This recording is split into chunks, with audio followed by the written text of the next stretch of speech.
This podcast is a part of the Podmania Podcasting Network. Check out podmania.co.uk to check out more of our great podcasts, features, reviews, match ratings and previews spanning the crazy and diverse world of professional wrestling.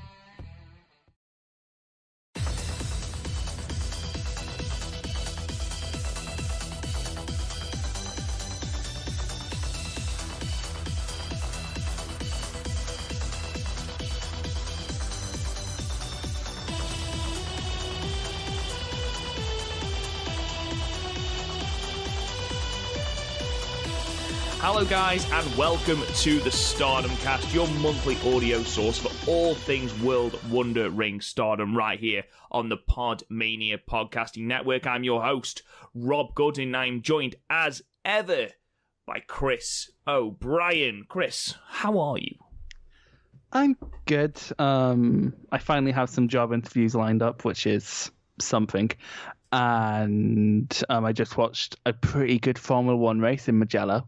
Lewis Hamilton still won, but everything behind him was carnage. It was amazing. And then we have so many wrestling tournaments. It was going to be around the middle of this month. We'd have a wee break from Stardom. As awful as that sounds, but it was going to be a lot of Stardom, a wee break. I can watch the G1, I can watch the N1 Victory, because, Noah totally isn't copying New Japan.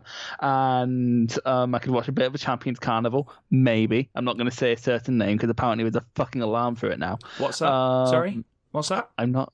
Jake Lee. Say his name, Chris. Say his name, Chris.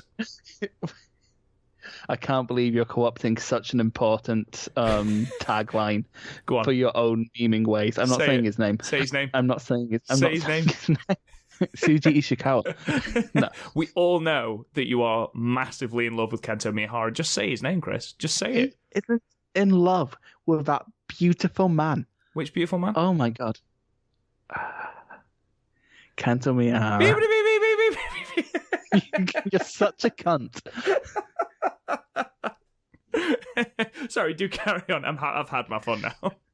Okay, so, but like now, instead of having the 5-star sort of end right as these, we're getting into the bulk of the G1 of the Champions Carnival and the N1. We're gonna have them side by side, which is a lot, especially if you like me and I closely follow New Japan and Stardom, and then I remotely follow All Japan and Noah, and it's a lot.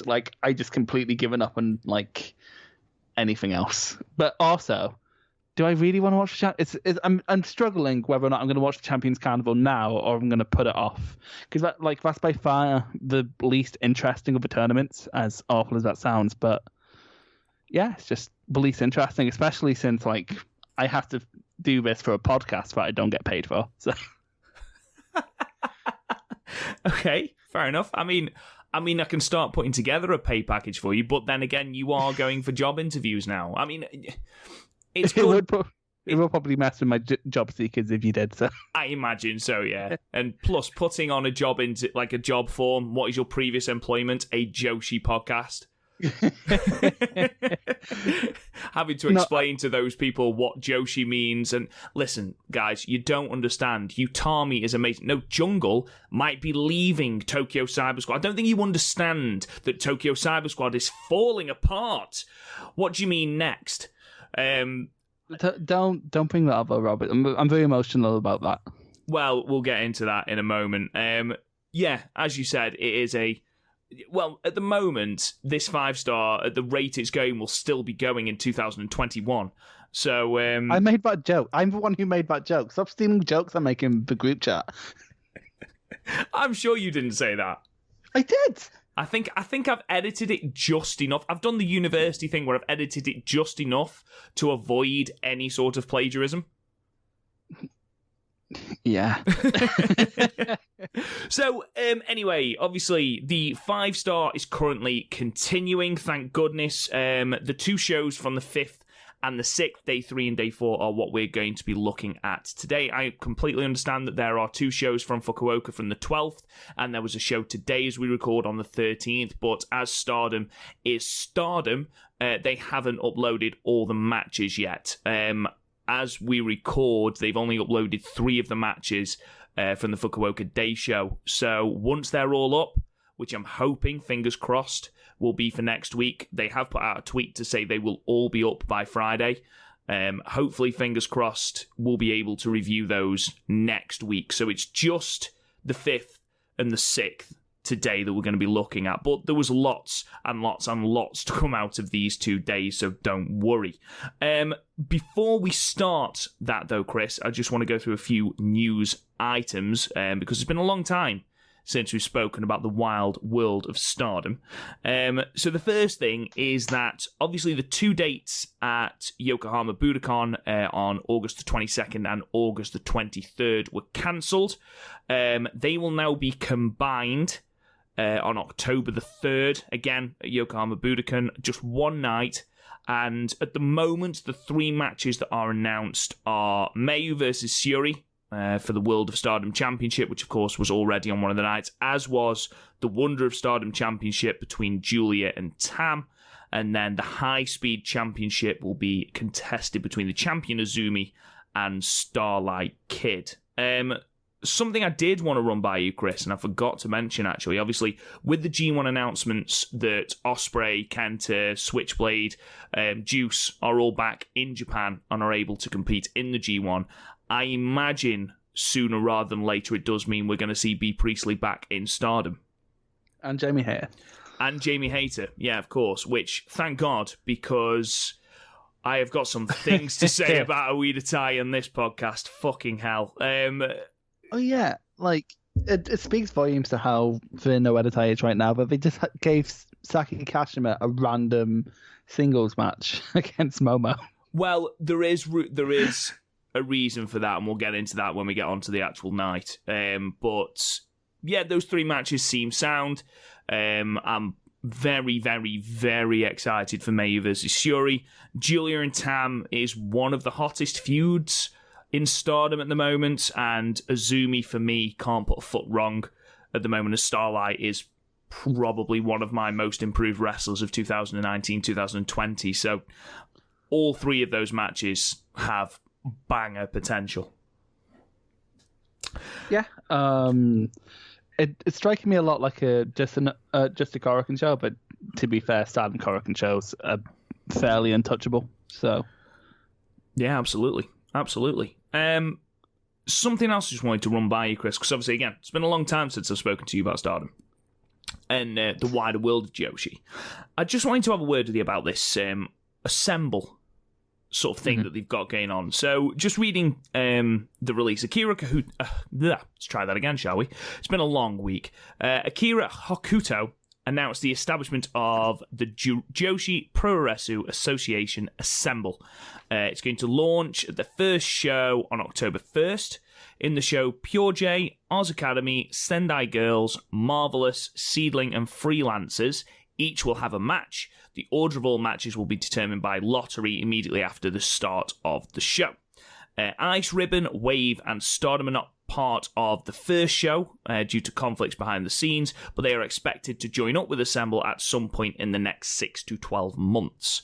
At the moment, Tokyo, Joshi, Pro Wrestling, GTMV, or Actress Girl Z are not involved and are not expected to be.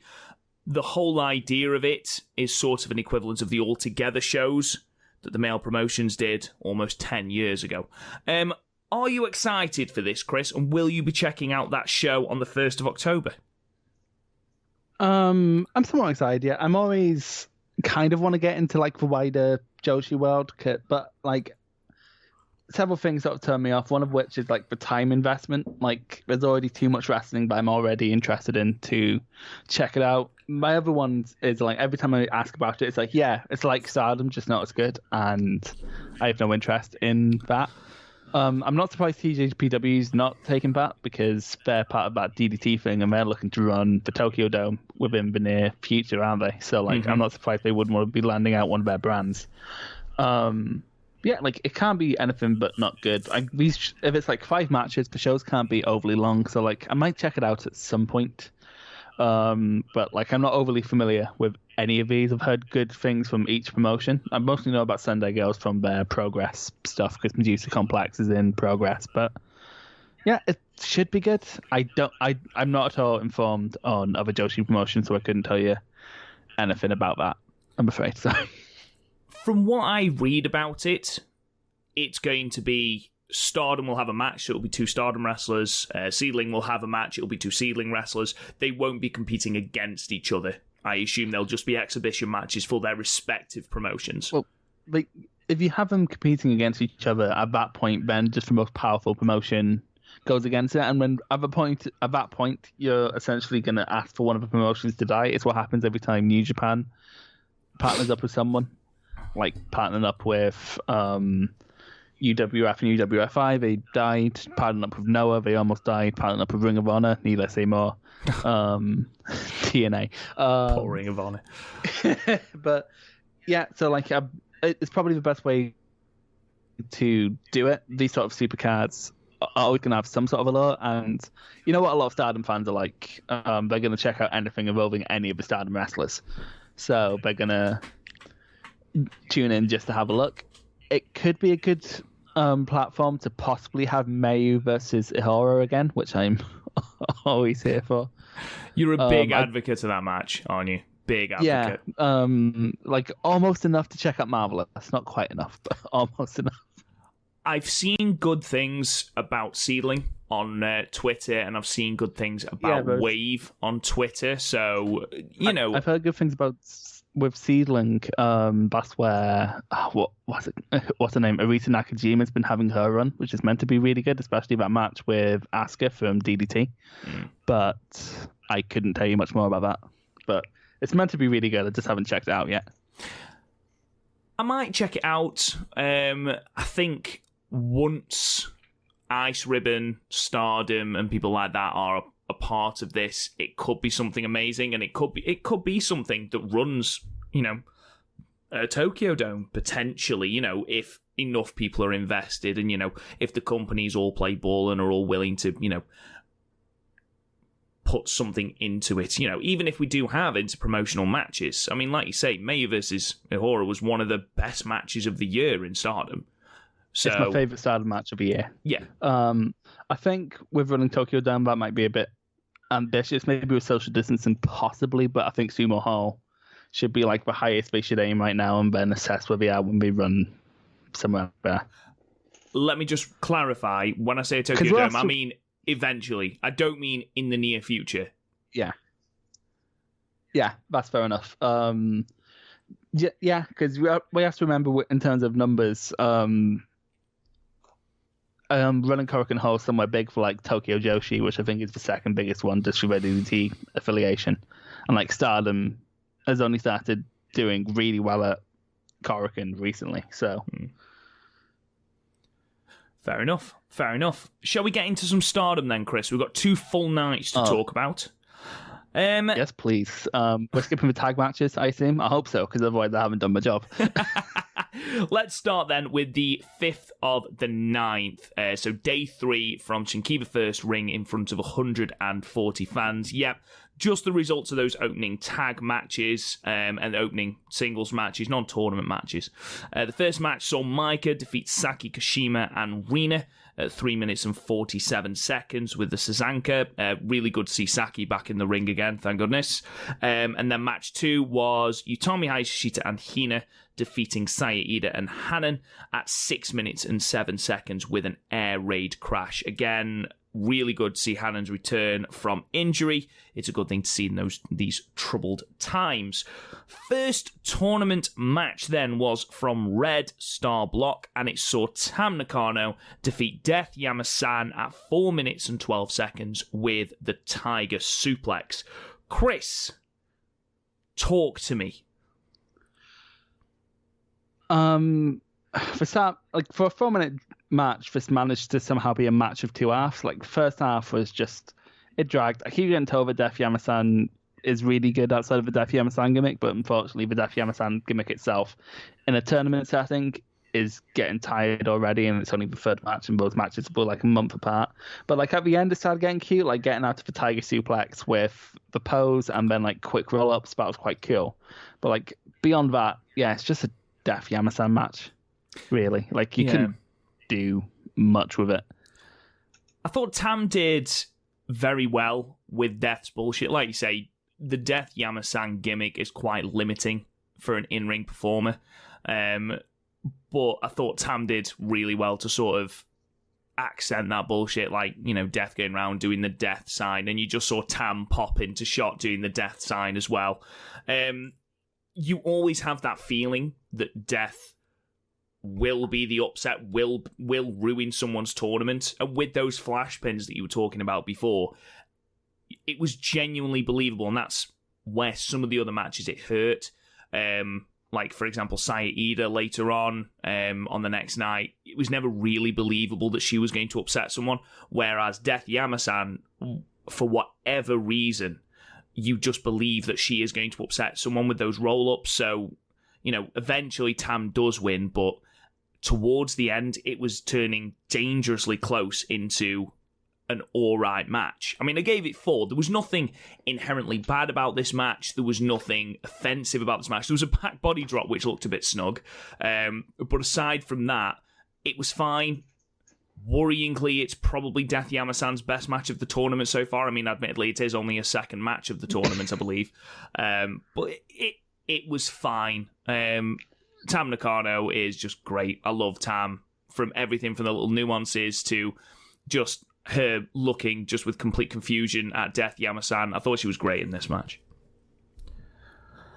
Yeah, Tam was great. That's really the best you can hope for. If you're keeping averages like I am, in red blocks, your placement is probably going to be based on what you can do with the Death Yama-san gimmick and the 4 minutes that normally afford you. There's not a ton to say, really.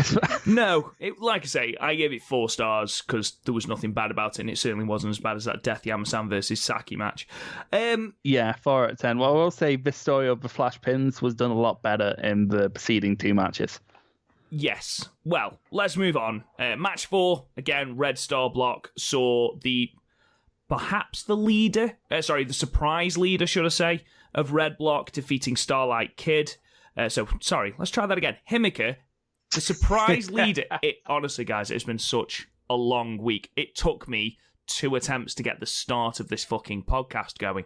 It's just been a nightmare. It really has. I'll try that again. So, Himeka, the surprise leader of Red Block, defeated Starlight Kid at 8 minutes and 32 seconds with the torture rack. It was your standard big person, little person matchup, Chris. Yeah, Starlight played it really smart, not trying to pick up Himeka till she was weakened.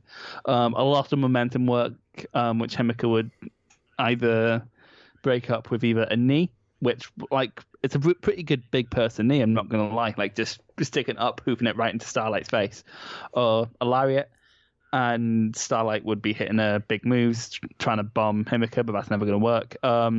Himeka's Boston Crab and Torture Rack has never looked so devastating, just because of Starlight Kid's 4'11", like, she's tiny, so like everything looks like it hurts more. So like she can bend Starlight further back, which my god, I thought Starlight was gonna fucking snap her spinal cord or something. Disgusting stuff. But like the match itself was basic apart from the Starlight stuff, but is sort of this basic match done to a fairly high level, so I have no real complaints about it. The quick roll-ups made it infinitely watchable. And then like Himeka cutting off Starlight, it never felt out of place. It didn't feel like she wasn't selling. She would just cut her off because I'm big person, rah. Stardom have done a fantastic job thus far of building Himeka. Like, she feels like a genuine threat, and she does feel like someone who can go the distance in the 5-star. I don't think she will, but I think she looks like that sort of person at the moment. She's the biggest thing coming out of Donna Del Mondo at the moment. Like, yeah. I see her as a bigger star at the moment than Julia, though I will say I was a big fan of her match against Saya later on in the night, but I just feel there's something about Himeka. She's so imposing, and she has this aura. And I know you're not a massive fan of the facial expressions. You think she does them too much. But I thought here, and especially in the next night, I thought the cocky arrogance in her face as she was bending Starlight Kid. And you hit the nail on the head there by saying that they've never looked so devastated. She was literally sitting on Starlight's shoulders, stopping her, using her arm to get to the ropes. And it just felt so organic. It was great. And Starlight, literally, there was points where you did fear for Starlight's spine, like you say. Her strikes felt really, really, really impactful. That knee strike that basically led to the finish was brilliant. And I thought Starlight sold wonderfully. Starlight improves with every single fucking match I see her in. You know, her bumping, her aggression, you know, she doesn't try and... Again, like, people will try and lift Himika, and obviously it looks, you know, it's daft. Why would you try it? She's the jumbo princess. She's bigger than anyone. That's her gimmick. So, you know, Starlight wore her down. It was a good match. It was a good big person, little person match. I was a little bit more skeptical as to whether Starlight Kid was going to beat Himika.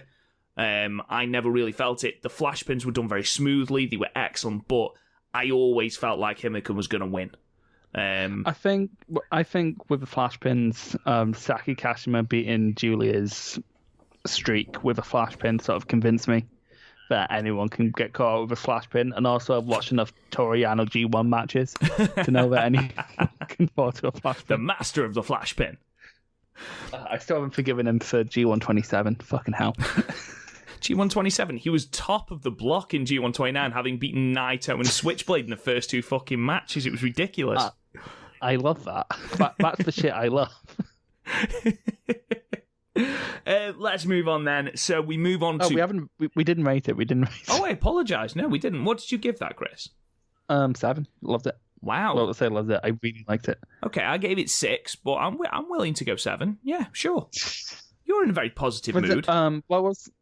I will say Starlight. You said Starlight improves with every match, and yeah, but also like in terms of like pure ratings, I'm looking through my ratings now, and Himika has properly improved every match. It was like 6 against Tam, 6 against Julia, and then 7 against Starlight. So doing great, and Starlight can't carry her. So no, and that's the thing. Like, she had a good match against Tam, but it was a relatively short match from what I remember. And it was simple. She beat Julia, again, relatively short. And for me, even though it was an alright match, I thought there was a couple of moments where she was found out a little bit. Didn't have that feeling here. Working with Julia doesn't help because Julia is normally the powerhouse. So Julia having to work from underneath just isn't something she's used to. No, I understand that. I get that. And she didn't have to do that here either. So, all right, okay, yeah, I'm with you on that. Match 5 then. Blue Stars. Jungle finally won. Jungle Kiona defeated Azumi at 9 minutes and 41 seconds with the diving body splash. Yeah, Jungle finally wins a match, Chris. I'm so happy. This match was great though. This match was, I think Azumi getting punched out the air or kicked out the air is becoming my new favorite subgenre of wrestling because she does it so well. Oh yeah, you say well. Here it seemed a lot smoother. I feel like Momo literally did kick her into unconsciousness. I feel like she was unconscious for a small time. Yeah, but here it was sort of the same story as for Himika and Tam match of the smaller underdog trying to overcome the bigger name within Stardom. Azumi doing that really well. Like just coming out like a fucking bullet. Like I was like, I keep forgetting that Azumi's basically Sonic the Hedgehog. So like jumping all over the place.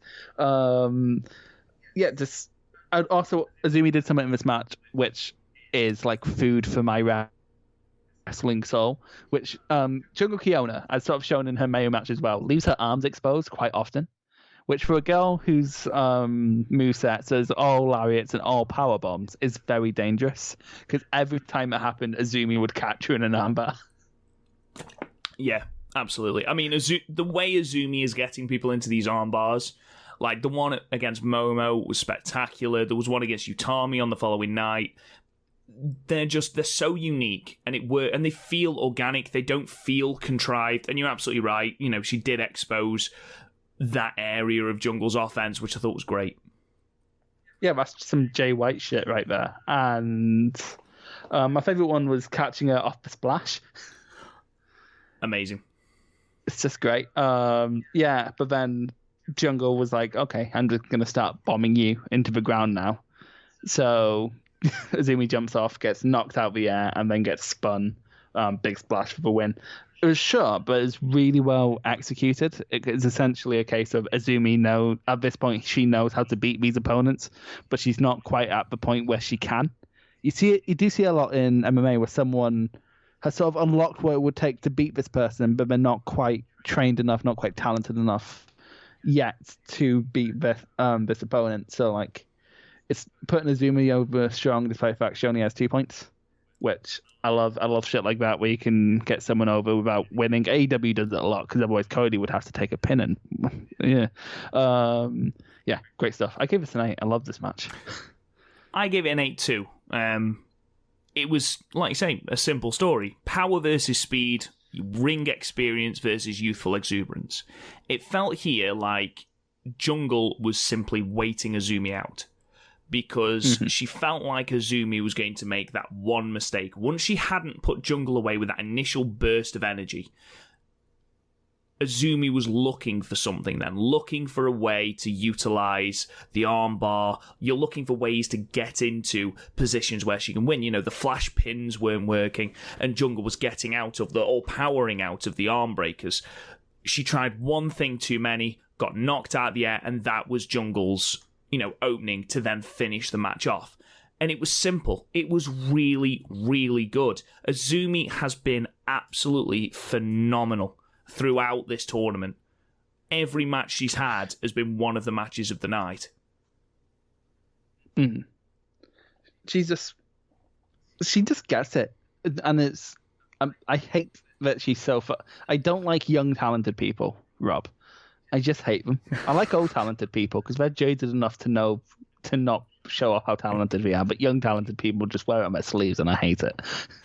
I did enjoy once Jungle was having her arm raised, the sheer relief on her face, because in the previous podcast episode we spoke about Jungle's desperation to win a match and how she lost her 2 opening matches. She was in complete disarray. She was heading into this match with Oedo Tai, with the future of Tokyo Cyber Squad depending on the result. And you felt like it was all becoming a little bit too much for Jungle. And just that moment of having her arm raised and just the sheer relief evident in her face, it was a little story beat. Might have been nothing, but it added to that story just that, oh, thank Christ. It was in this match too, though, like when she was spinning Azumi around in the sleeper swing, you could see the look on her face going, fuck, I need to end this. Oh yeah, there was no frills. There was no frills at all. Like in Age of Ultron, when Hulk's facing off against Iron Man, the Hulk boss is like, go to sleep, go to sleep, go to sleep. Yes. Oh, come on. Quick, up to the top rope. Yeah, I felt like that was the case as well. Yeah, absolutely. I gave it 8 as well. Like I said, Azumi is just phenomenal, and at the moment, from an in-ring standpoint, she can't put a foot wrong. Yeah, absolutely fantastic. Match 6, and I feel we're going to differ on this match, so it'll be interesting to hear what you thought about this. Red Star with Julia defeating Saya Kamitani at 11 minutes and 25 seconds with the glorious driver. Do you want to go first, Chris? I'll let you go first. Yeah, I enjoyed this match. There's some cool spot, especially the shooting star into a triangle. I thought that was great. Absolutely beautiful, seamless as well. Like, it's so easy to get shit like that wrong, and it felt amazing. It just looked amazing. Julia was laying little chaps like that throughout the whole match, and that was enjoyable. But for the most part, it was Julia against a rookie, so like there's only so high that can go. So I think I would like this match more if that triangle was the finish. That would have been a great way to end it. Absolutely. Yeah. I thought here... Or like, even... sorry. No, please carry on. Like, I think from that position you could have like dragged her down into like a ground stealth viper. Like, it would be a wee bit of a different transition, and that would have been like a great finish, and this match would rate a lot higher for me. But like, for me, like, that's the only thing I really felt like taking notes for. Apart from, was particularly exuberant, let's say, glorious driver. Like, she put some fucking stank on that one. Well, that sort of added into what I felt about this match. Like, whereas Himeka, to start off with against Starlight Kid, really dismissive of her. Like, she's a small person, I am going to beat her. And, you know, where we all knew Himeka was going to win, but there was a moment where Starlight, you know, the flash pin, something like that. Julia, you know, the clapping when Saya finally showed a little bit of resilience and things like that. Just, you know, basically just being this absolute twat. It was brilliant, and there was a feeling that Julia never had this match out of control. She knew what she was doing, and she was, you said, like a viper, absolutely. She ended this match where she saw fit. Like, you felt like she could end this whenever, and that was why it was like, right, I'm done now. Glorious driver, done. And that's what it should be. Julia seems to be growing into this character of, I'm better than you. Deal with it. Trying to push her as a babyface was just stupid, and trying to push her as a tweener is stupid. Just make her this arrogant, cocky heel who basically no one's on my level. I mean, for God's sake, we saw it in the main event of night one have that exact same feeling about Mayu, who is the red belt champion. She doesn't see Saya Kamitani as a fucking challenge. She literally just watched Saya tire herself out, trying different things, then thought, you know what, fuck this, I'm done. Glorious driver. That's what it should be. Don't try and make her more than that.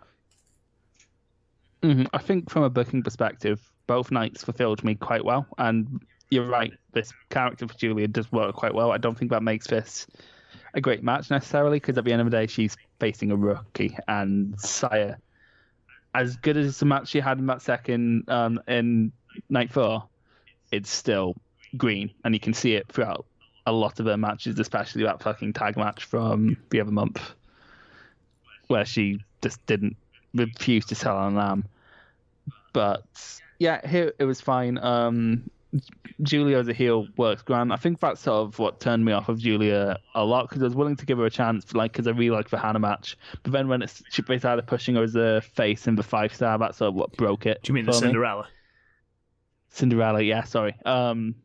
When they were trying to push her as a face there and gave her such the obvious face path, and I was like, this is Roman Reigns shit. Like, this, I'm fine with. It is literally a Roman Reigns situation, because now that she's like this stoic badass, I'm like, okay, I'm kind of on board. But Julia's been doing grand. I still think she needs someone special, and I still think her track record reflects that. Like, when she was against Himeka on night 2, that match fell a bit flat for me, whereas her match with Mayu didn't, her match with Tam didn't, etc. So even a match with Konami on night 4 rather, here didn't fall flat. So I do still think Julia needs to be in there with someone special. I agree with you. To have that blow away match, she does need someone who can work with her, because she is good in ring, but she does need someone. I do completely agree. However, I still gave this 7. Because of the character work. I gave it a 6. I didn't focus too much on Saya in this match, which is completely different to how I looked at night 4.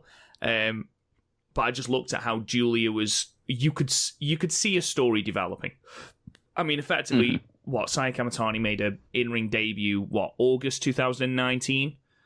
So she is still green. But the fact that she is still having matches, they aren't dying a death. You know, she is holding her own. Yeah, she does need to sell more, and that is why I praise her the fuck up in this next match that she's got coming up. I still really enjoyed this. I enjoyed Dickhead Julia. I think that's where we should be with her. So yeah. Oh, for fuck's sake. Match 7. Right, I'll talk first on this one, because I think I like this more than you did. So it's Natsuko Tora versus Momo. And I like this because the Oedo Tai bullshit finally paid off. Saki managed to entice the referee or something. Oh, something I forgot to mention actually regarding the referee. In the Starlight Kid Himika match, the ref checking Starlight Kid's mask for a weapon. I'm like, what's she gonna hide in there? Like halfway through the match, she's gonna pull out a fucking dagger. I kind of want that to happen now, actually. just to get out brass knucks from the eye hole. Yeah, like when she faces, she should have done that when she faced Tama the next night. It's like, you used to do death matches, did you? How about this? But no, this match was like, this is fine. It was like Tora versus Momo for Tora managing to ambush Momo and like lead her around. That was all grand. That was all standard Oedo Tai bullshit. And then Saki managed to distract the ref for what felt like 10 years. And we managed to get what I loved. Right, so Natsuko Tora hung Momo Watanabe, call back to Kagetsu, I guess. But then throws Momo back in, gets a pin. And the graphic says pinfall via hanging by the ropes. And I'm like, surely at the point where you've put it in the graphics, you can overturn this decision. From a kayfabe perspective. If the referee is saying victory via chain hanging, how is that not a DQ? That's the official ruling. So, like, at that point, just disqualify. I never thought. Oh, just fuck Oedo Tai, man. Oh, mate, this is. Right, this went 9 minutes and 9 seconds, and this is my issue with it. Everything Tora does is just paint by numbers. Everything she does is the same thing. You can literally predict how she's going to attack before the bell. She's going to hit the chain clothesline. She's going to try and hang someone. I'm sorry, that's supposed to be an impactful spot. I've seen it 3 fucking times in 4 matches. And this was shit as well. This chain hanging was fucking wank. She did it in her only match, singles match before this against Konami as well. Exactly. Before the 5-star. That should be an impactful spot. Whenever Kagetsu did it with Mayu, it was impactful. It was done off a fucking balcony. Seeing it every single week is just, every single match she does just completely takes away from that, and just the chair bullshit. I'm just not into it. And then Saki, at what point do you get ejected? Because, like, she wasn't just enticing him, she got him in a fucking headlock. She literally, she got him in the corner by his head whilst this was all happening, whilst Tora tried to throw Momo over the top with this chain that wasn't working because Momo was trying desperately to try and make it look like she was being hung. Just absolute fucking bollocks. I think Momo's a bit short to do this spot. Yeah, that's the problem with this. Just, it's the same thing, Chris. It happens every single match, and there's no heat from it. There's no reaction to it. It just doesn't seem to lead anywhere. And it's nonsense. Like, at least with Suzuki-gun, which happens every time with Suzuki-gun as well. But you have this idea that they're badasses. And, you know, it's because, I suppose, Suzuki doesn't just do the same thing over and over again. He does certain things over and over again, but he doesn't have the same fucking wrestling match over and over again. But also, like, Suzuki does take time off. I mean, like, you look about 2017 rather, G1, where he didn't really do anything spectacular.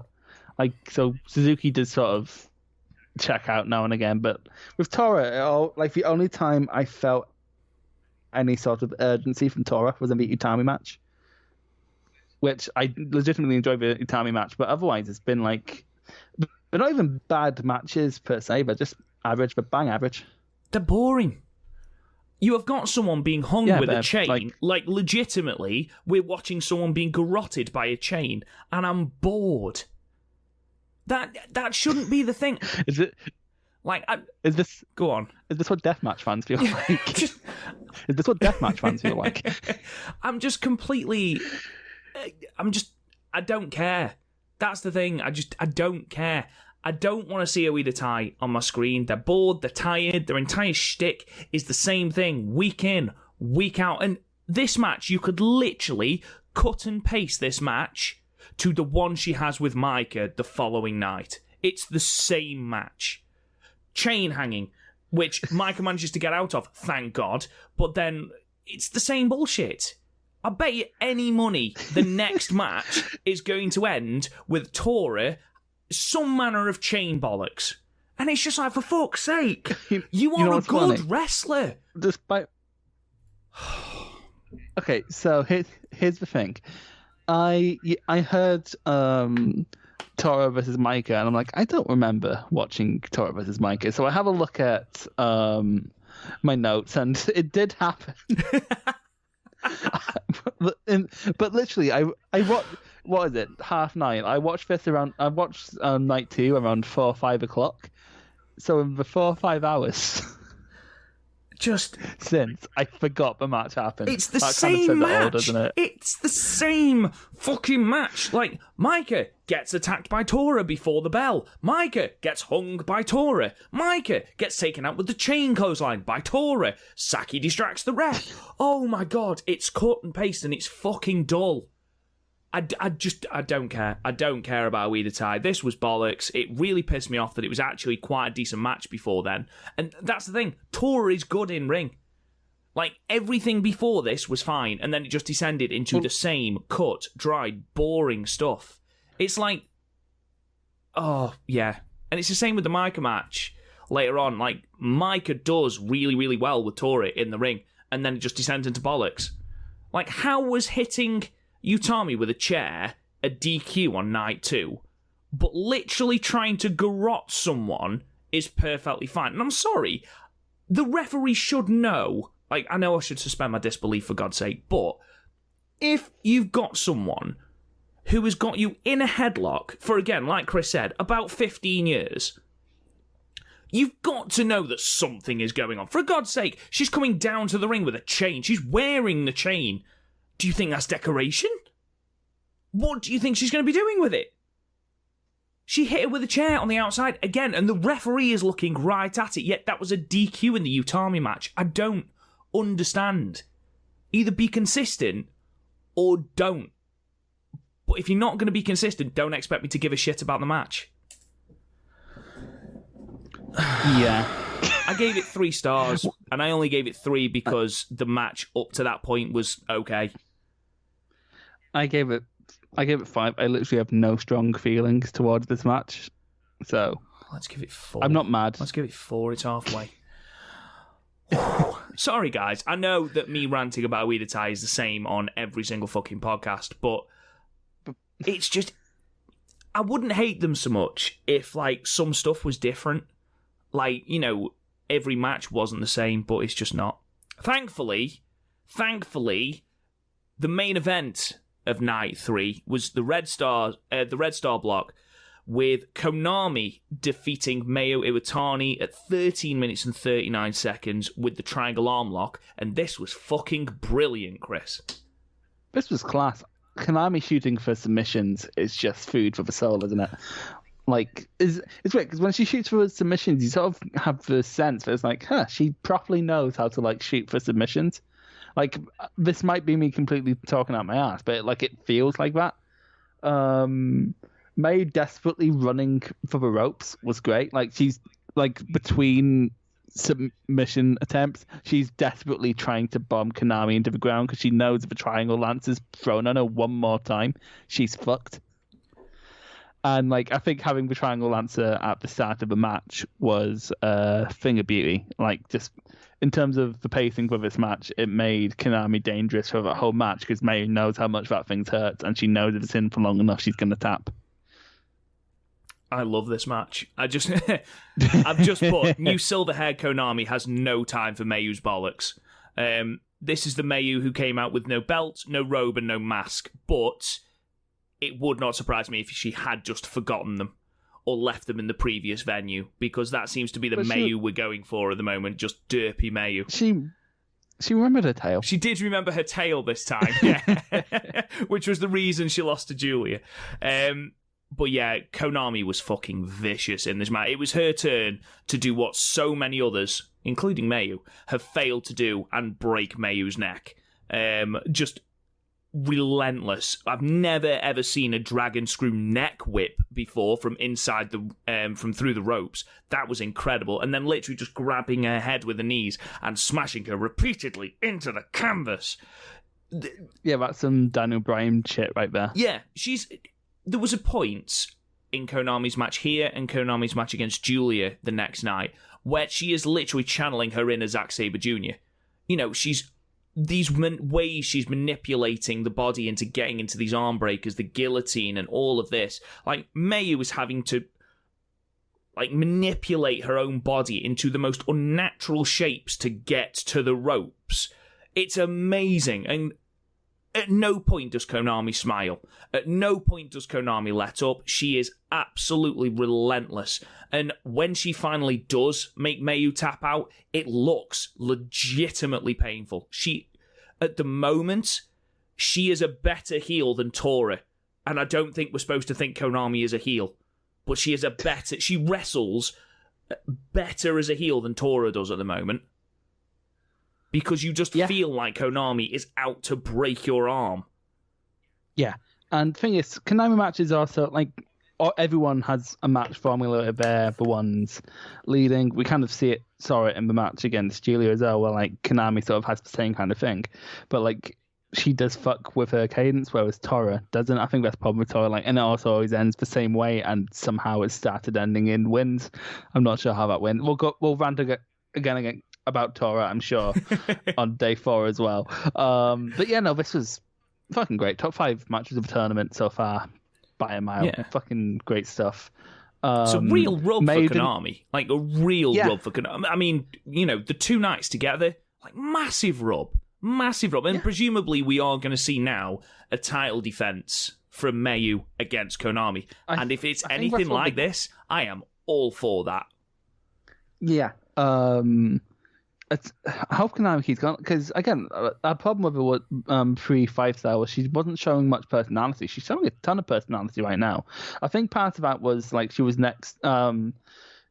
She was constantly, literally over time, next to Jungle and Hannah, who are the 2 biggest personalities in Stardom, other than maybe Mayu and Tam. Whereas now she's sort of away from, she's sort of divorced from Jungle right now because they're in different blocks, and it's just working for her. She's just infinitely compelling. Well, that sort of plays into this next. She takes the microphone and she sort of immediately, Jungle just completely takes the limelight away from Konami by then calling out Oedo Tai, and Konami's just like, I mean, if that's what you want to do, sure. So we have the aforementioned match that was supposed to be at Yokohama, where Oedo Tai versus Tokyo Cyber Squad. If Oedo Tai win, then Tokyo Cyber Squad have got to disband. Seemed a bit harsh of Jungle to do it after Konami's just had the biggest victory of her 5-star so far, but there we are. I mean, it's a foregone conclusion that Oedo Tai are winning that, surely. Yeah, I can't think of any other way that's going to go. Someone in TCS is turning.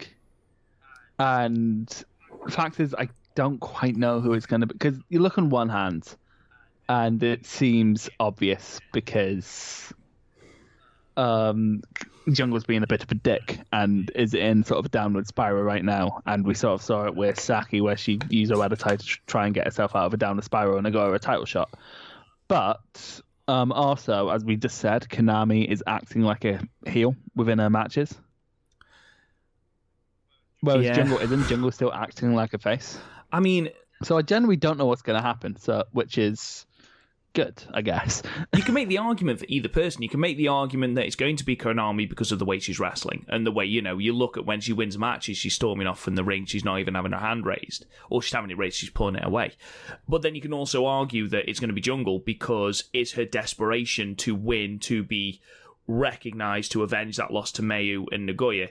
Is that going to take over, and is she going to win at any cost? Is it going to be death? I mean, she's a zombie.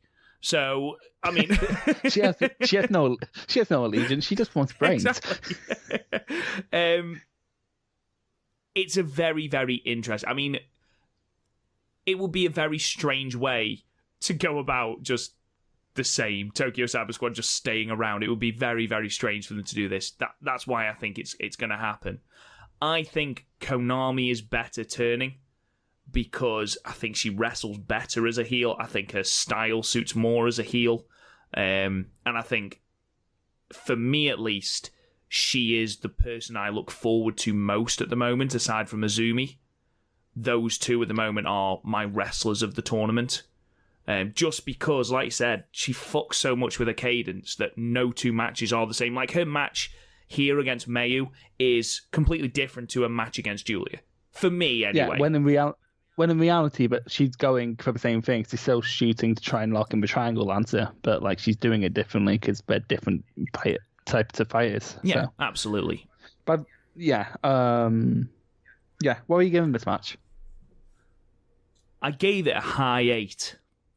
I gave it an 8 as well. Okay, that's all right then. I wasn't sure whether it was almost a 9, but not quite. But yeah, overall, I thought Night 3 was decent, had some good matches, no surprises, really, aside from, obviously, Konami defeating Mayu. There was no real surprises. There was only really been that one shock with Micah defeating Momo on Night 1. I'm sure we're going to see Himika defeating Julia. Of course, I forgot about that.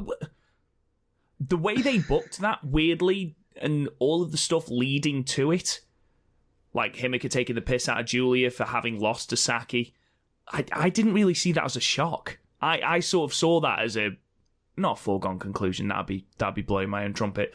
Well, it's a natural booking step, but like it's still like we watch New Japan to know that natural booking steps aren't always taken. That is true. Let's move on then. Let's move on to Night 4, September the 6th, 2020, from Sendai, in front of 156 people. We open with a tag match.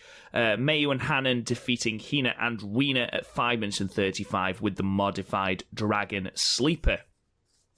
So match 2 was our first 5-star match. Blue Star action saw Jungle Kiona defeat Saya Ida at 6 minutes 35 seconds with the diving body splash. This was what I was talking about earlier, Chris, where I never believed, even though they did all the bit about, the last time these two met, Jungle won, I never once thought Saya Ida was winning this. No, to be fair, it's like when Narita was in Super Juniors last year. Of course, Saya's not going to pick up a win against anyone major. But, yeah, I guess in terms of booking, you couldn't have had Jungle's first win be against Saya Ida. That's not really a good conclusion to an arc. But like, I enjoyed this match more than I really had any right to enjoy it. Like, a lot of it was Jungle and her face. Like when Saya sort of got Jungle over for a back body drop, and you could see Jungle's face like, no. I enjoy Saida's machine gun chops. They're not quite on the level of a Kabashi, but they're slightly better than a Kojima. So Kojima now, let's say. Kojima, oh yeah, we've seen Kojima Tenzan we did, and the machine gun chops there were good. But yeah, and for the experience she had, that's fine. The Hope spots made this better than normal. It was literally like a Young Lion match because there was no big spots. Jungle didn't even use her proper finisher. So, well, that's the thing, and that was something that we talked about in the last episode about how people are using those secondary finishers to finish, and we talked about it last time about how it's helping the overall match quality because you're never quite sure what is going to finish a match. Yeah, completely agree. I think it might be the best pre-match promo ever, just Jungle beating her chest like a gorilla, then walking off. Might be the best pre-match promo ever. You clearly haven't seen the old Chris Wolf pre-match promos. It's like, hello, I like delicious meat. Are you delicious meat? Okay, fair enough. This is a post-match one, I think. Was like, I'll eat bitches all day. So...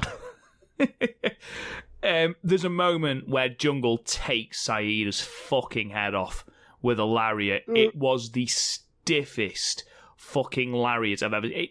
I'm not joking. Saida didn't do a 360. She did a 540. It was ridiculous. She went fucking flying. It was amazing.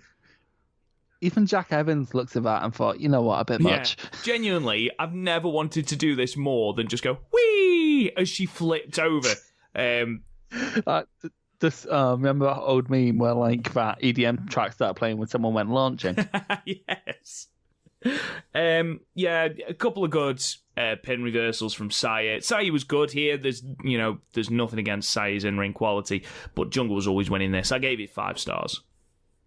I gave it 6. I did enjoy it a lot more, especially with the lariat that briefly sent Sayarita back in time at such a velocity that she wiped out the dinosaurs before returning to the present day.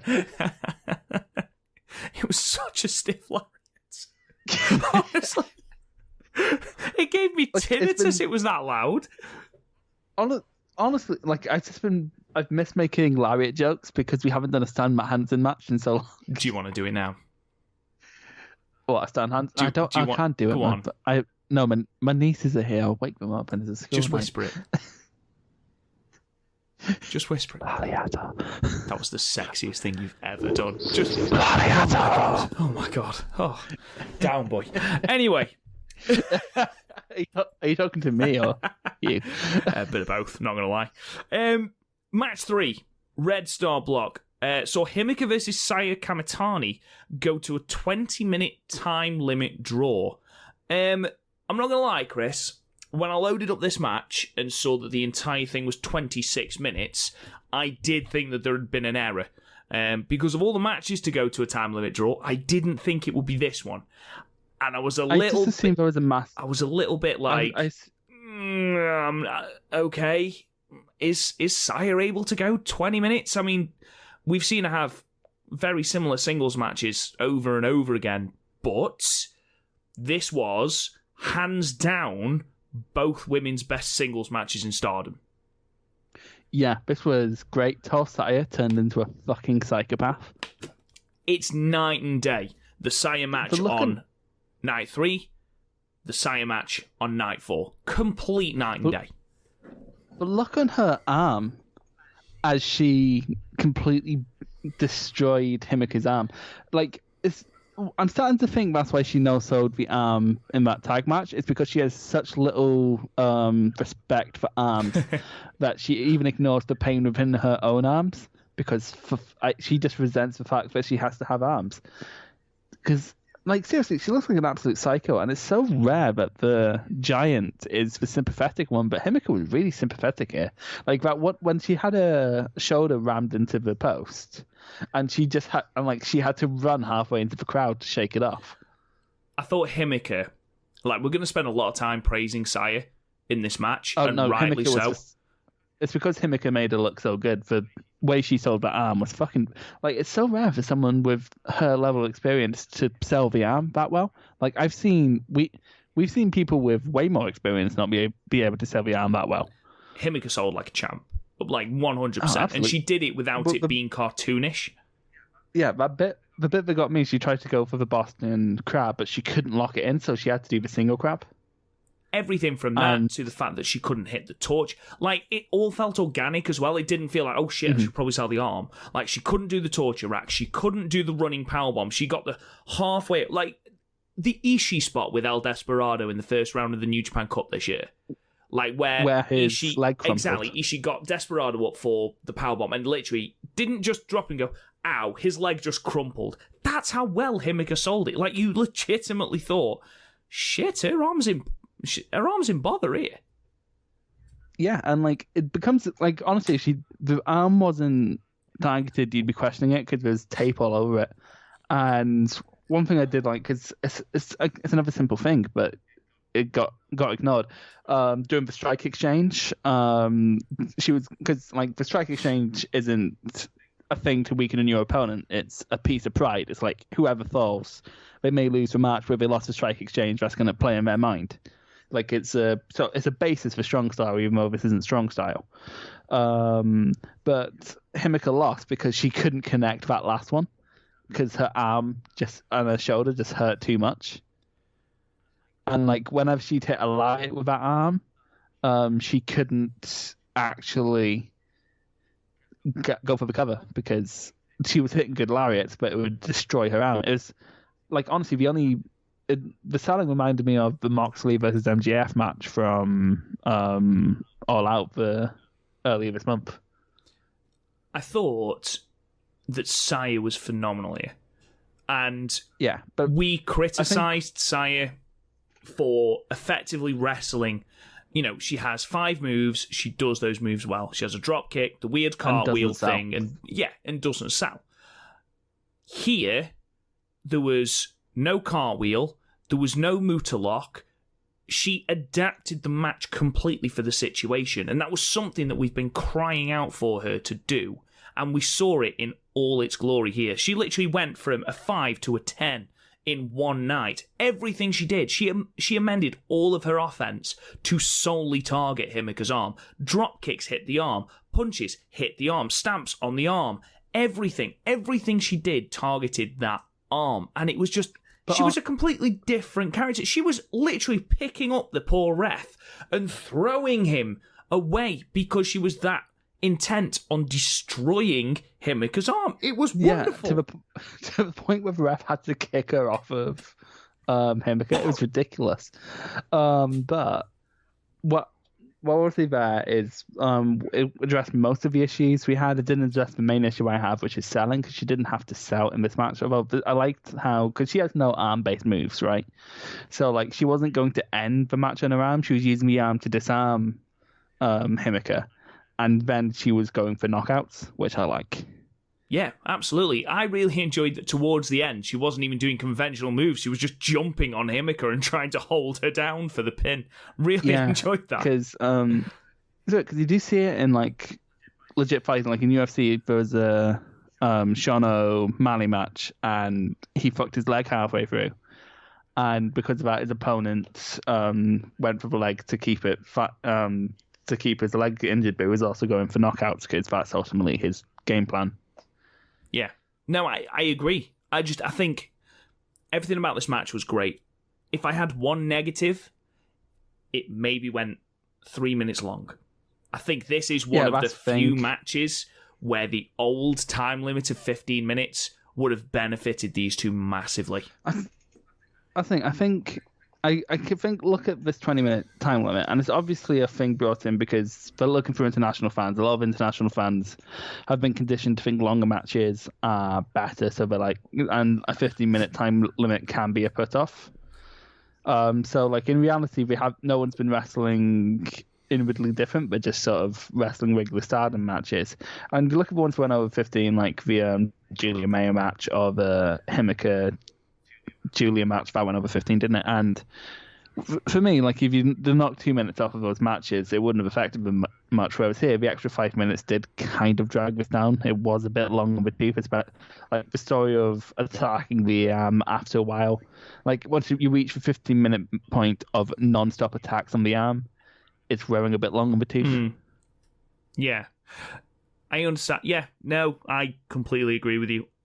I'm trying to think of an arm. I'm trying to think of an arm match from this year that doesn't involve Kenta Miyahara, so you want on the alarm. Right. So the MGF versus Moxley match that centered a lot around Moxley's arm, but also you had MGF sort of fucking with Moxley's normal cadence, like how Moxley would always go outside for a brawl, so MGF was sort of trying to bait Moxley out to the brawl, and then like MGF would always have the advantage through the arm and then be ignored.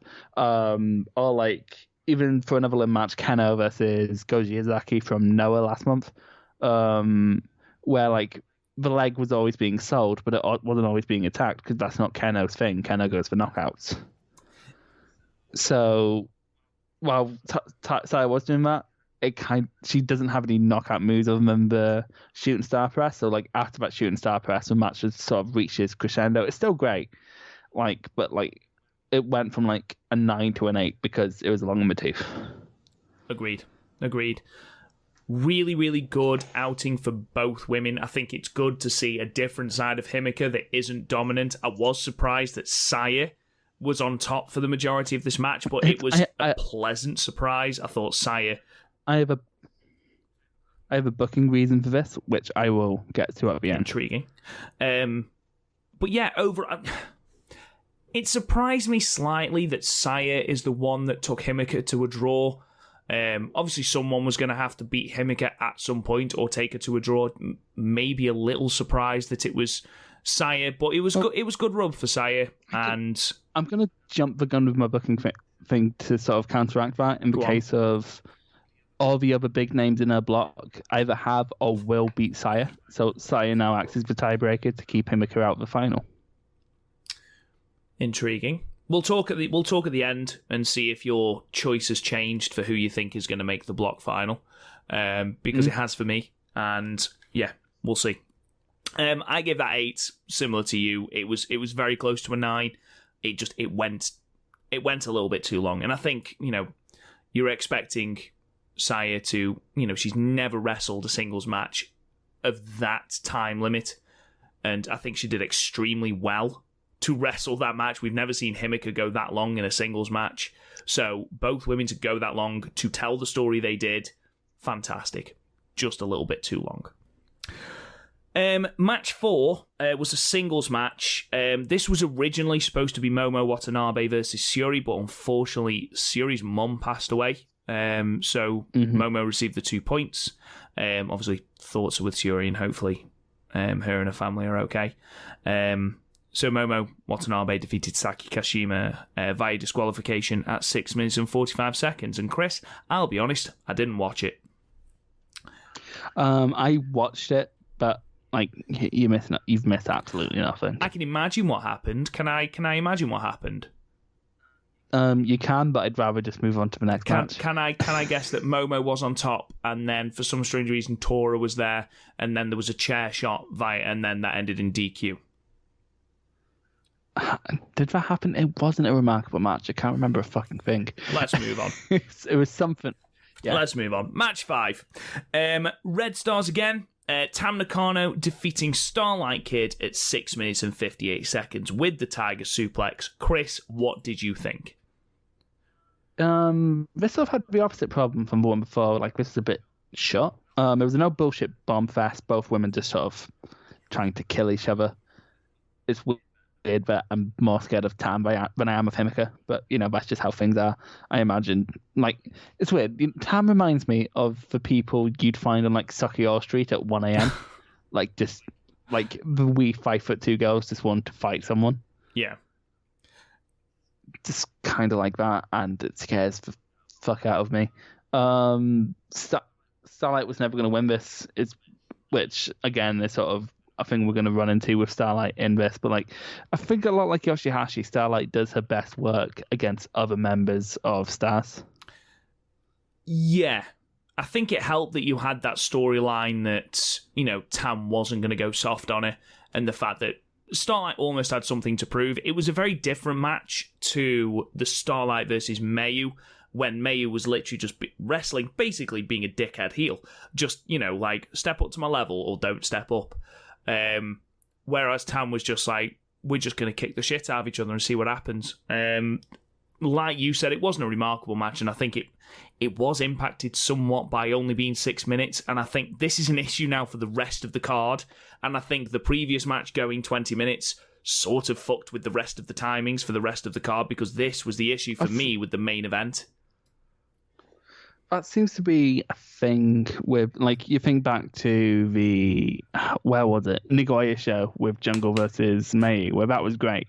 And I enjoyed that a lot, having just watched that in a bubble. But then when I look at it in the context of the rest of that card, it immediately following a half-hour draw. Yeah, completely agree with you. It's exactly the same. It was a very, very strange booking decision, that was. And, the crowd were very invested in that match, and then they needed time to sort of recover, and this was unfortunately the match that sort of fell into that. There wasn't a lot to talk about. It was solid in what it was. There was one moment where Tam literally kicked the head off Starlight Kid. That was quite enjoyable. But yeah, 6 stars. Tam showed a lot more respect for Starlight than Mayu did. Yeah, but also I don't think Mayu knows the word respect anymore. No, true. Match 6, Blue Stars, Natsuko Tora defeated Maika at 7 minutes and 3 seconds with the Ascension in the exact same match from night 3. Shut shall we move on? Because like I don't want to subject our audience to another 5-minute rant because we already have one per podcast. We can't start having There's two going to be no per rant. podcast. No rant at all. It was just the same match. The one thing I will point out is that obviously this was, I would say, a clean victory, but it wasn't really. There was chain usage. At least this was finished with a move. It was finished with the Ascension. But I don't know if you heard this. It was silent when Tora pinned Micah. It was well, I didn't. nothing. Well, I didn't hear it because it was silent. Oh. Yeah, because no one cares. That's the thing. There was no booing, and I know that people aren't supposed to make noise. But there was no clapping. There was nothing, and I think there's certainly quite a few people who are apathetic towards Oedo Tai at the moment. But yeah, let's move on. Match 7, Red Stars Konami defeated Julia at 11 minutes and 35 seconds with the triangle armlock. Konami in 2 consecutive nights beats both the World and Wonder of Stardom champion. Good God, what a rub for Konami. Yeah, reminds me a lot of G1 28 when Jay White beat both Okada and Tanahashi in the first 2 nights. Yeah, definitely. I will say I still love this match. I thought this was great. It lacked a little of the intensity of their Korakuen match for me, but I felt like Julia sold for Konami brilliantly here. Julia sold. That's what was missing here, though, was that intensity. But like that, like I never winced in this match. I winced in the other one, and yeah, I think this is another match that suffered coming in the. I think the crowd never quite recovered from the Hima Kasaya match. Agreed. No, I don't think they did. So, again, this match kind of suffered. A lot of thing is. Everything Konami did was fucking great, fucking crisp, fucking amazing. A lot of the stuff Julia did sort of kept this from being an 8 for me because I'm just predisposed to not liking Julia. I kind of need to accept that, and I kind of need to try and fix that within myself. But because I've done that, deep? Because I've done that. No, because I've done that with like New Japan wrestlers in the past. It's like, okay, so I'm predisposed to not like this kind of match. Try and look out for like what the signs are, and like for example, I'm predisposed to not overly enjoy Okada matches, right? But I can still appreciate a good Okada match. I'm trying to find out within Julia, but I think part of the problem is I want to say a vocal minority because I know not all Stardom fans and all that, but like in some Stardom groups, just for Julia fans are fucking insufferable, and I think that's a bad fan base can ruin something, and Julia has a vocal minority of annoying people. Everyone does, but I think it's the fact that I don't like Julia sort of keeps me on the outside of that. I don't know. I keep feeling like I'm being unfair to Julia, but I've rated a fair few of her matches fairly highly, especially in the Cinderella. She came out like with one of the highest match ratings in the Cinderella. So I don't know. I don't know what it is. A lot of times Julia matches just aren't clicking, and I still can't pinpoint what it is. I think you are being harsh. I mean, I didn't hate this match. I gave this match a 7. So did I. And I know that you have said in previous shows that, there have been some highly rated Julia matches, but I don't think that you can hold it against Julia. And I know it's not the sole reason you don't like Julia.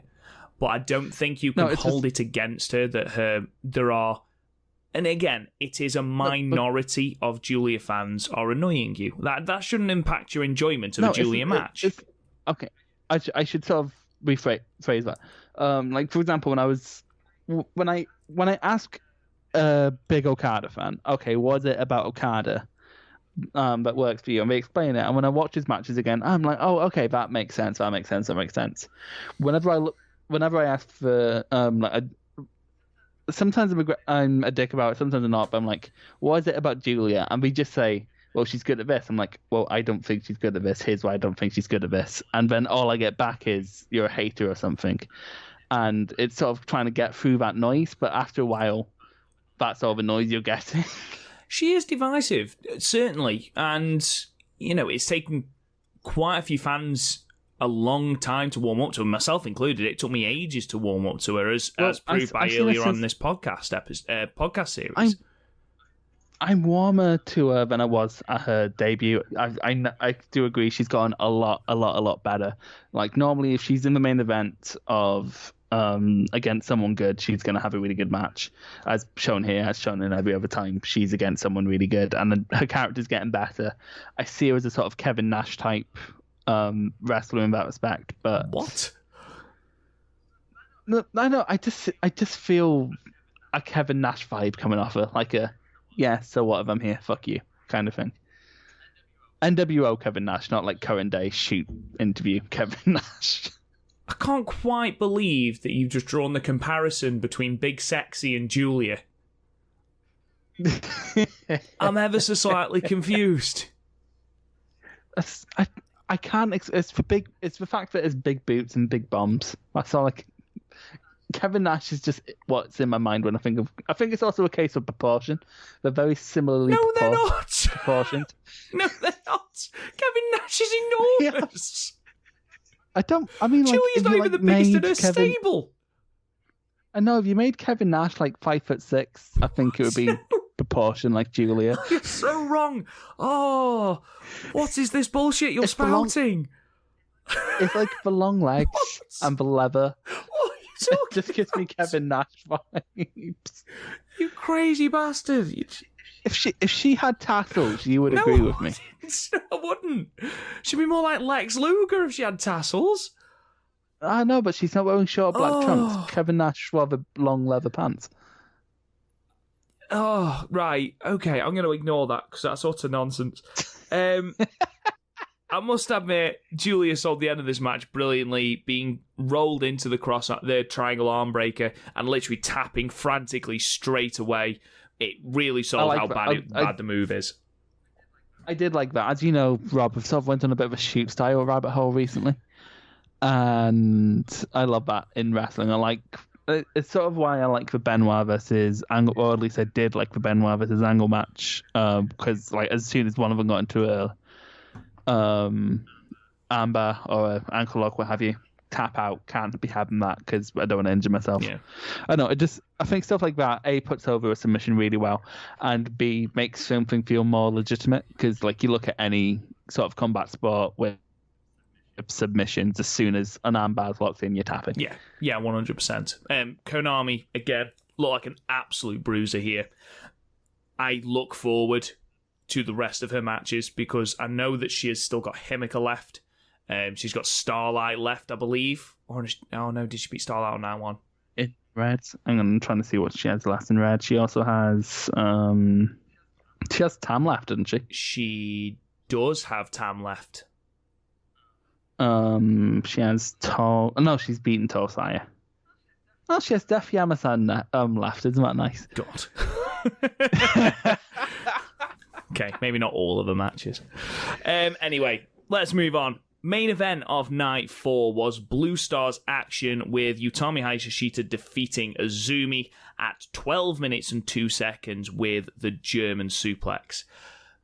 I've already said I would have loved this to go 3 minutes longer. Take those 3 minutes from the 20 minute time limit draw and put them on this match, and this was a 9-star match.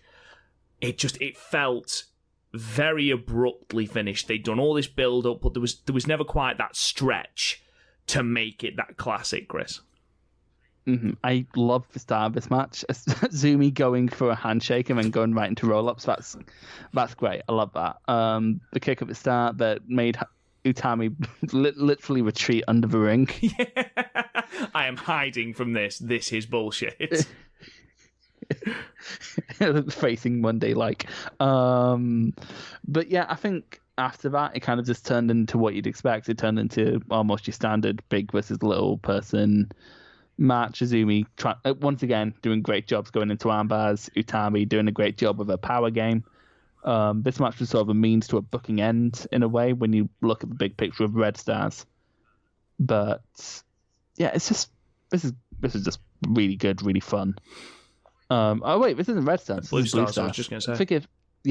Forgive me. But yeah, this is just great, and I loved it. Also, I loved it. I do agree with you. It didn't have that finishing stretch. It felt like it ended just as that finishing stretch had begun. If I'm gonna compare it to something, it's like AJ versus Nakamura at Mania. It was like right as you're like, okay, here it comes, Bomb Fest. It's no longer a Bomb Fest, and I know these two can have great matches together because of that tag match when Stardom is together again. What was it called? Stardom is again. Yeah. And that was great, and like the highlight of it was the chemistry these two had for me. So I was really looking forward to this match, and it did disappoint a tiny bit. So I think I might have given it a harsher rating than you, hearing that you almost gave it a 9. Yeah. But I still really liked it. I gave it a 7. I enjoyed the story of Azumi trying to end it quickly because, she knew that Utami had lost on the third night of the previous 5-star, so she might have a little bit of a sort of hoodoo about it, for lack of a better phrase. So, flash pins straight away, try and end it quickly. Once that ended, you'd got a story of Utami trying to grind down Azumi with just big bombs and, trying to wear her down by... I really enjoyed... Azumi came out of the block straight away, as she did in the previous night.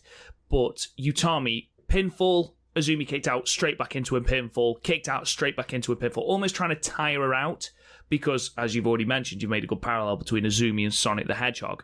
So Utami is trying to grind her down, whereas Azumi, wonderful as she is as an exponent of the arm breaker, she was constantly trying to work the arm of Utami. And she spent a good deal of this match on top, which, again, I didn't quite expect.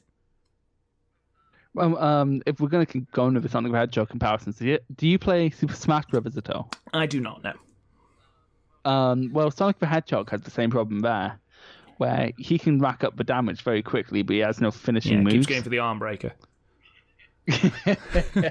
He's a great limb psychologist, that Sonic. Mario, Tails. Mario, on the other hand, he just won't sell at all. But, she can't really. She can't really. She doesn't have a big finishing move. Like she does kind of have the top rope knee, but again, not top rope stomps. But when someone who's like 2'1", like Azumi's doing that, and someone who's like 11'3", like Utami, it just won't connect. It's like if my knee started jumping on me, it's like, just get the fuck off me. And the Azumi Sushi isn't like a great finisher. It's a great flash pin, but like as a finisher, I do question it. She needs something more impactful on top of that. Yeah, and she has a great Fujiwara, which is really good. And like, if she just did that more, but the problem is you can't have people tapping every time you need to give Azumi a win.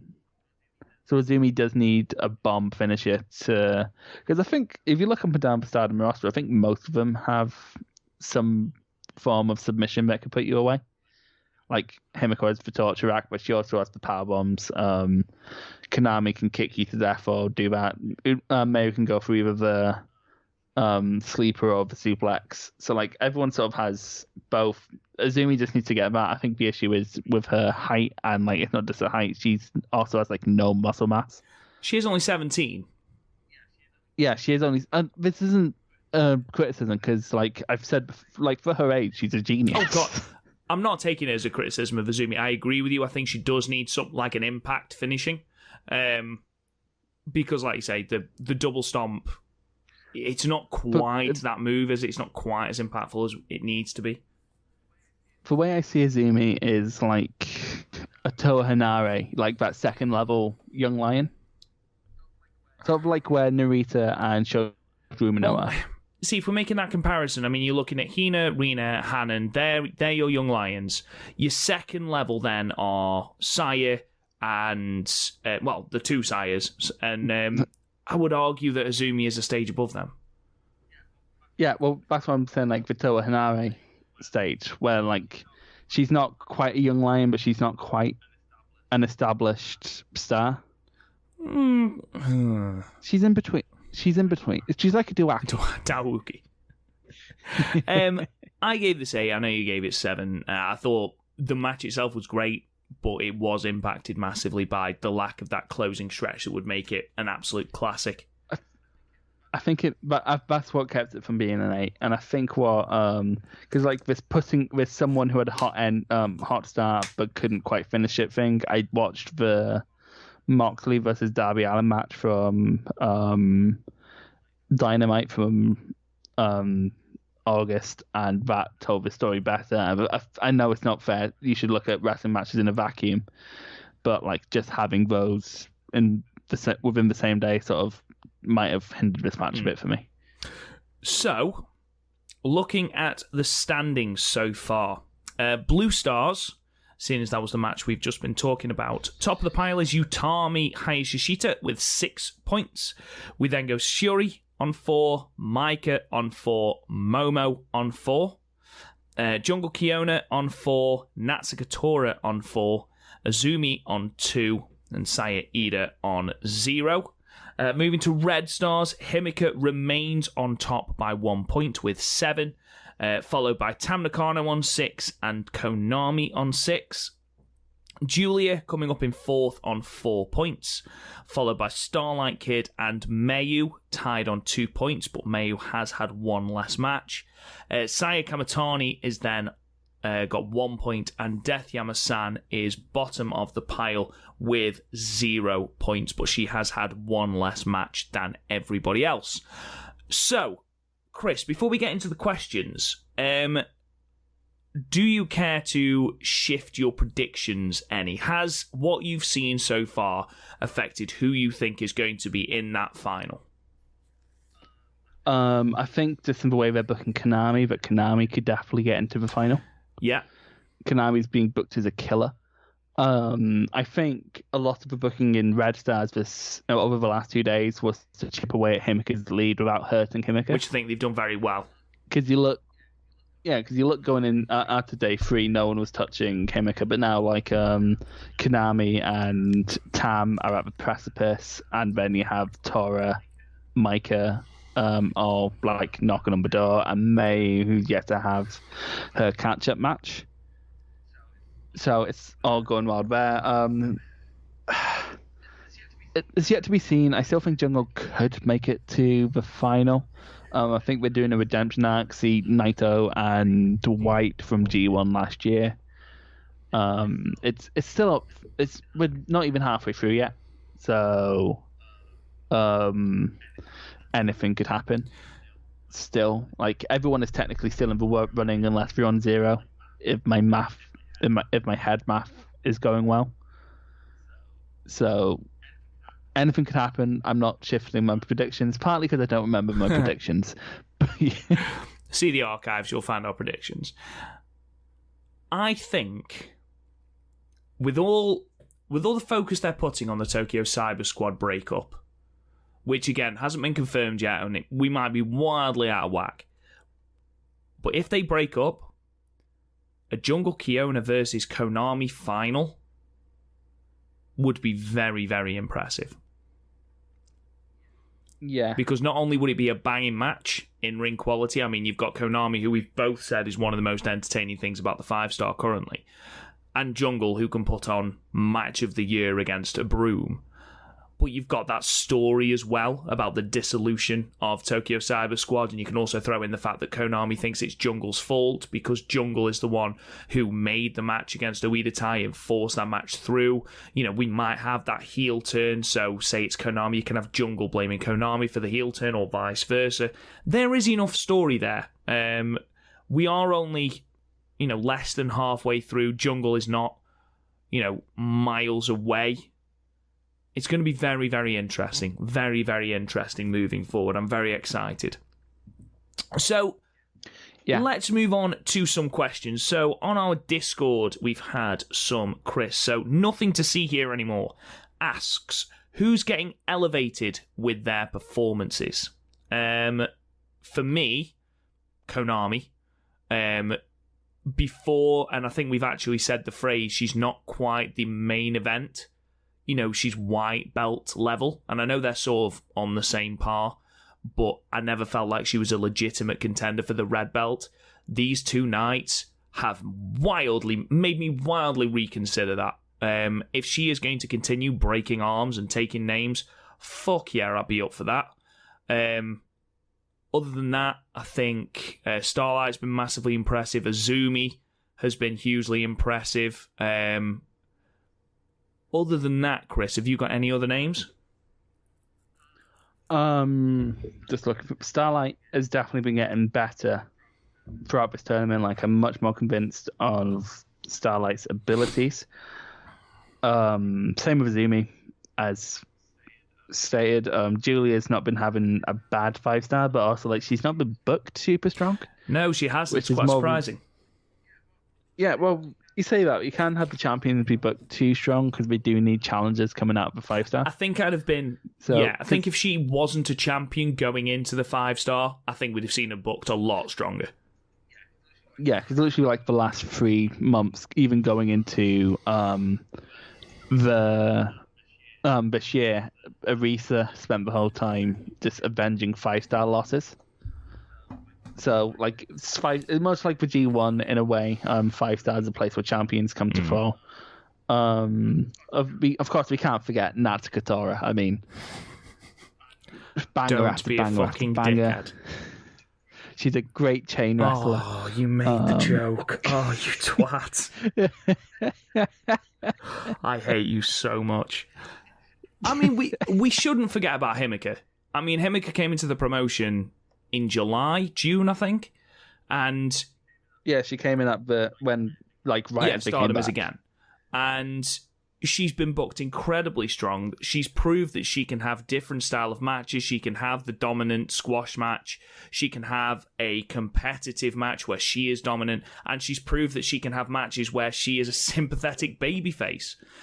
She's really impressed me, Himika, I must admit. And to be honest, I don't really see her being an underling for too long. I find her more as a stable leader. And I don't know whether that's just because she's powerful, but I see her that way. I don't know why. But yeah, she's certainly one of the big stars for me coming out of this so far. I think what we sort of need to remind ourselves that performance in round-robin tournaments don't always translate to direct opportunities. I mean, look at Ishii. True.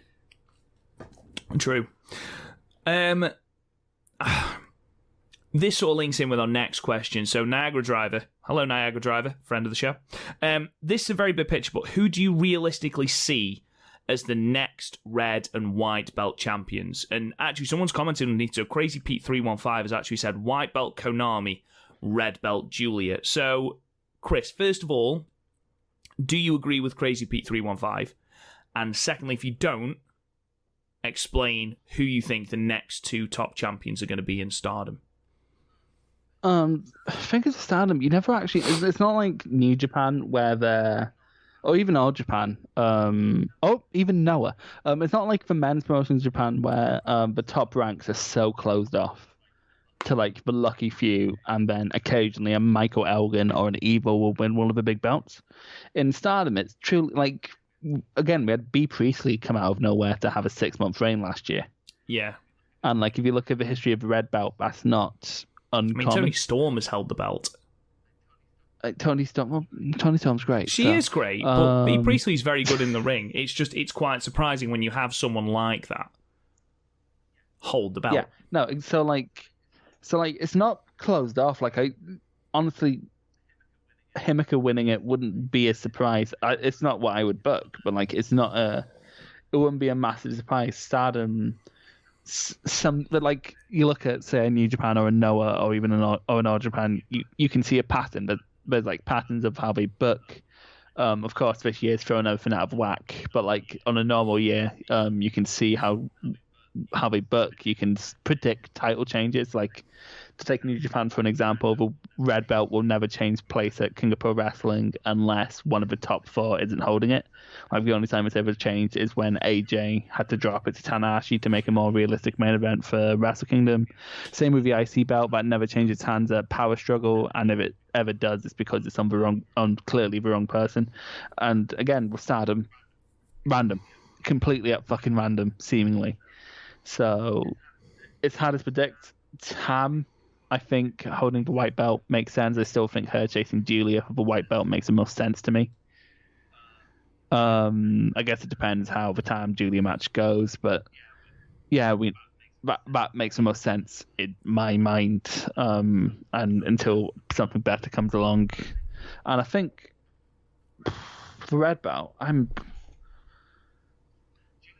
Julia does seem like a shout, but also I think she needs a decent white belt reign. So I think Mayu will lose it before then. Maybe Momo. If I was booking it, I'd have Momo win it, so Jungle can overcome Momo. But that's my own booking. You mean that's my booking? I don't know. It's stolen from yours. But I'm sorry. Sometimes you have a better. It's word for word stolen sometimes from mine. Sometimes you have better ideas. It's mostly mine, but it's not. It's all mine, in fact. Literally, my entire story arc is what you've nicked there and tried to pass as your own. Yes, I am calling you out for it, you bastard. This is all me. No, yeah. But again, you can. I think it's one of those things that's impossible to predict. Because when Kagetsu was having her long ass reign last year, do you think? And I came in just as B Priestley won it. I don't think anyone watching Stardom at the time would have guessed B Priestley being the one to dethrone Kagetsu. No, certainly. And I think stuff like that does make it considerably more interesting. I mean, it does impact New Japan somewhat when Ishii has an IWGP Heavyweight Championship reign, because he's not going to win it. Unfortunately, it seems to be that way for Sonada as well. Though I suppose Evil winning it has sort of opened that up as well. Though it does seem, I still see it as panic booking. Well, that's by the by. It is definitely panic, but I won't get into it here. But their upper echelon, especially now that Jay White is back, is so defined. They've always had their 4 pillars.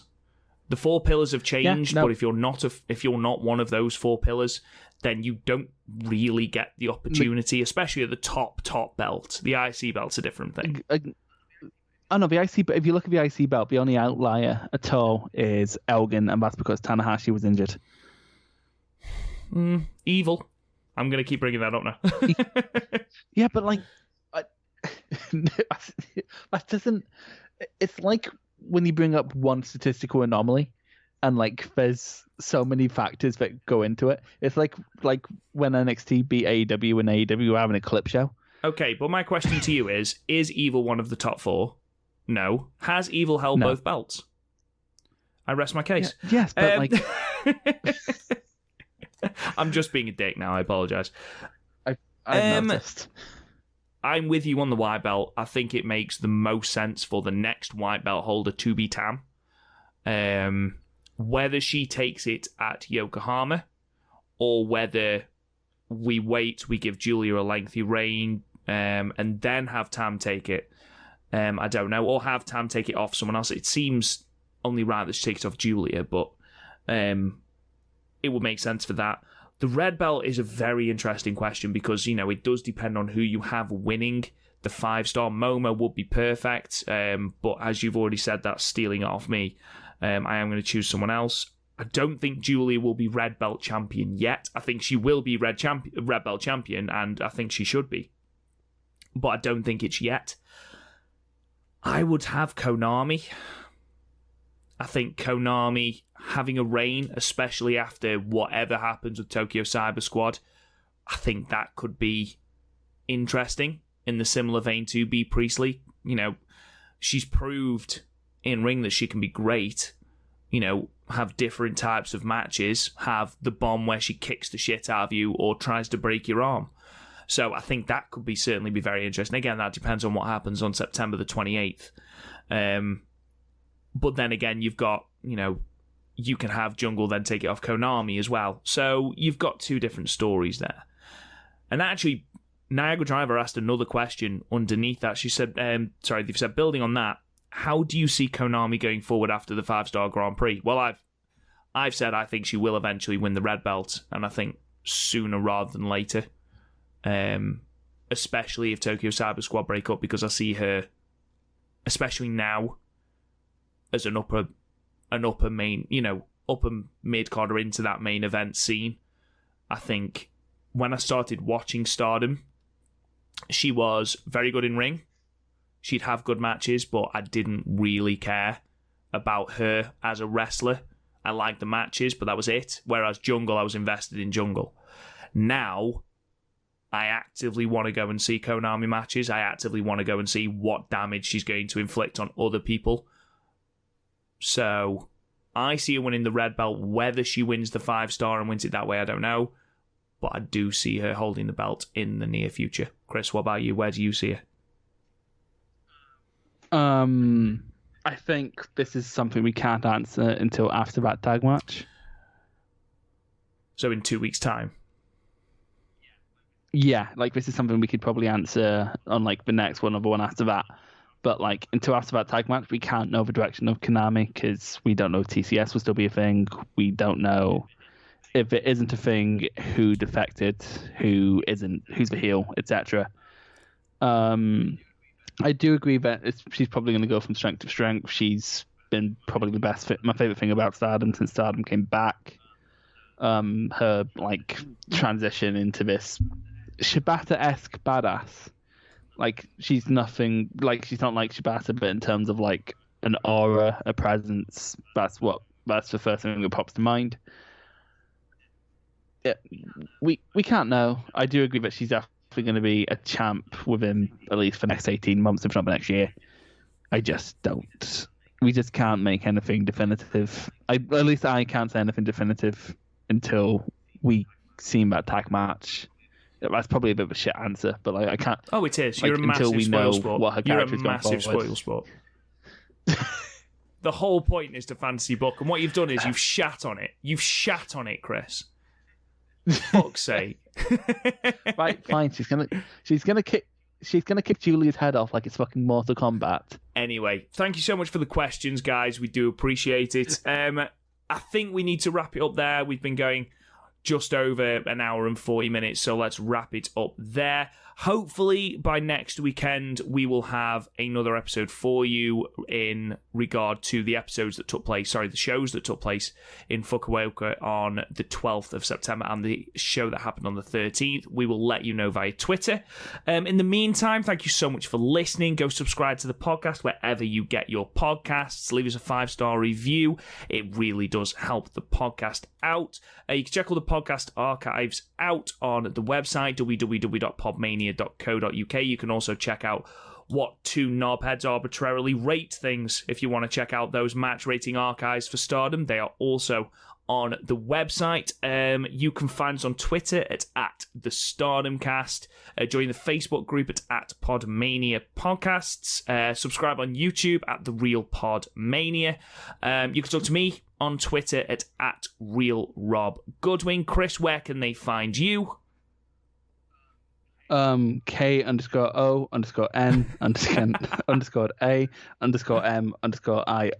I guess. Well, of course, Konami's already taken. It's a video game company. Oh. Anyway, guys, we will see you again soon. Thank you so much for listening.